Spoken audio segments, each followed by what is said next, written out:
Australia believes Olya and Brenda, a fan yelled at Alexander Zverev during the 2025 Australian Open trophy ceremony.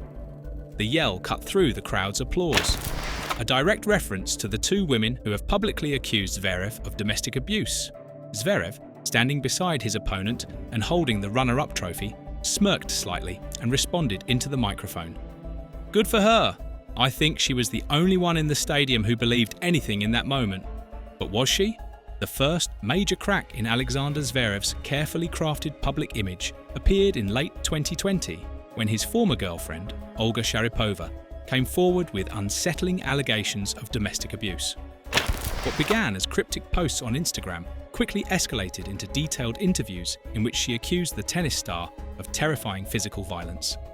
She claimed that Zverev punched her, slammed her into walls, and once held a pillow over her face until she could barely breathe.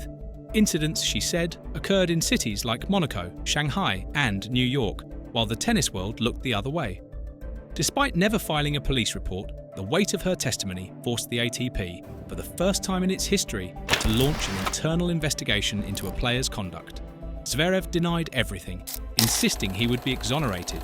And in January 2023, the ATP announced that it had found insufficient evidence to take action. The full findings were never made public. For many, it felt less like closure and more like a cover-up. But just months later, the silence shattered again. In October 2023, German courts issued a €450,000 penalty order against Zverev after his former partner, Brenda, the mother of his child, accused him of violently pushing her into a wall and choking her during an argument in Berlin in 2020. Under German law, such orders are only issued when the evidence is deemed overwhelmingly convincing, bypassing the need for a trial unless challenged. Zverev did challenge it, not with a quiet legal rebuttal, but with a smug, dismissive tone in public. He called the allegations complete bullshit, sneering that anyone with a semi-standard IQ could see how ridiculous they were. On Instagram, he dismissed Patea's claims as unfounded and not true.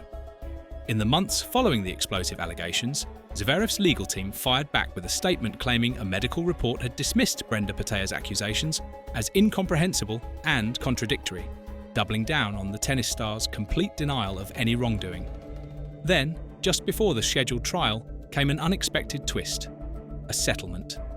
Zverev, Patea, and the Berlin prosecutor's office agreed to resolve the case through a monetary arrangement totaling €200,000.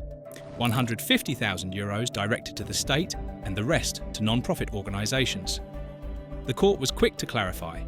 This wasn't a conviction, nor an exoneration. No guilt, no innocence, just closure of a kind.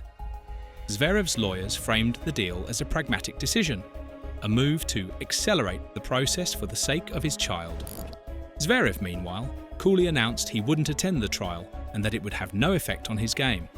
"If I had any doubt," he told reporters during the French Open, "I wouldn't be playing this well." With the court proceedings unfolding in Berlin on May 31, 2024. Right in the middle of Roland Garros, Zverev kept charging forward on the court, untouched by the legal storm swirling around him. He wasn't required to appear in court, and he didn't. That he was allowed to compete uninterrupted during one of tennis's most prestigious tournaments only spotlighted a glaring gap in the sport's rulebook. The ATP, unlike other major sports bodies, still has no formal domestic violence policy.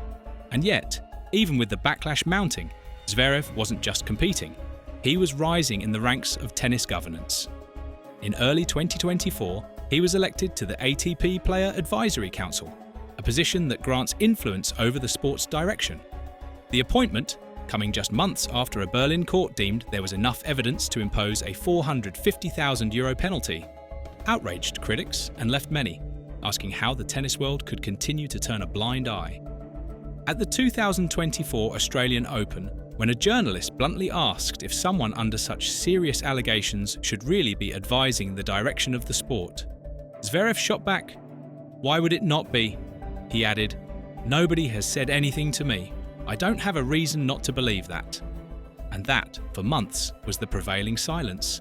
The story remained suspended, unresolved, uncomfortable, and largely unspoken in the tennis world. Zverev continued to deny all allegations, competed at the highest level, and sat on the ATP Player Advisory Council as if nothing had happened. Meanwhile, the ATP remained without a clear domestic violence policy, and serious questions about accountability lingered with no meaningful answers. Few of his peers stepped forward. At the Australian Open, top players like Alex de Minaur, Stefanos Tsitsipas, and Casper Ruud dodged questions or claimed ignorance. Grigor Dimitrov, also on the council, admitted he wasn't aware of the specifics, but acknowledged the group would need to address the controversy. Outside the ATP, WTA players voiced what many were thinking. Sloane Stephens, who previously served on the WTA Players Council, made it clear that Zverev would not have been allowed a leadership position under WTA standards. She called the case difficult, criticised the ATP's inaction, and said she hoped the trial would bring closure. World number one.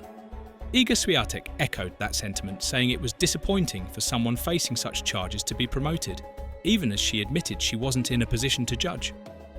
But fans, they didn't forget, and they made sure the world knew. In January 2025, at the Australian Open final, after Zverev lost to Jannik Sinner, the past came roaring back. During the trophy ceremony, as he stepped forward to accept the runner-up plate, a lone voice pierced the formality. Australia believes Olya and Brenda.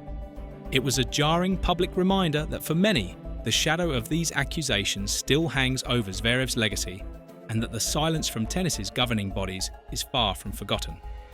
When asked about the heckling incident afterward, Zverev responded with a dismissive shrug. Good for her. I think she was the only one in the stadium who believed anything in that moment. He added, I believe there are no more accusations. There haven't been for, 9 months now. I think I've done everything I can, and I'm not about to open that subject again. The trial against him had officially been discontinued in June 2024, following a financial settlement with the complainant. Still, the Berlin court made a point to clarify, the decision is not a verdict, and it is not a decision about guilt or innocence. For many fans, however, the ATP's handling of the situation remained troubling. Some argued that the organisation may never have pursued a full investigation had it not been for Zverev's infamous meltdown in Mexico in February 2022, when he repeatedly slammed his racket against the umpire's chair in a shocking display of aggression. Though the ATP had initially announced its investigation into abuse allegations in October 2021, real momentum only seemed to gather after the Mexico incident. It raised an uncomfortable question.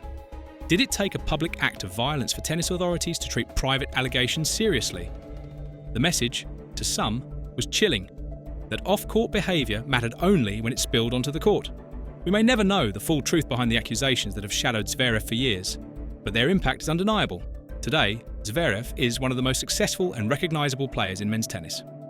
A regular top 5 presence and, as of early 2025, ranked just behind world number 1. Ian Jannik Sinner. His game is as formidable as ever. In every tournament he enters, he's considered a genuine contender. And yet, for all his athletic brilliance, the scrutiny hasn't faded. Until his name is fully cleared, if that day ever comes, a segment of fans will remain unconvinced, their applause muted by doubt, their judgment shaped not just by trophies, but by everything outside the lines.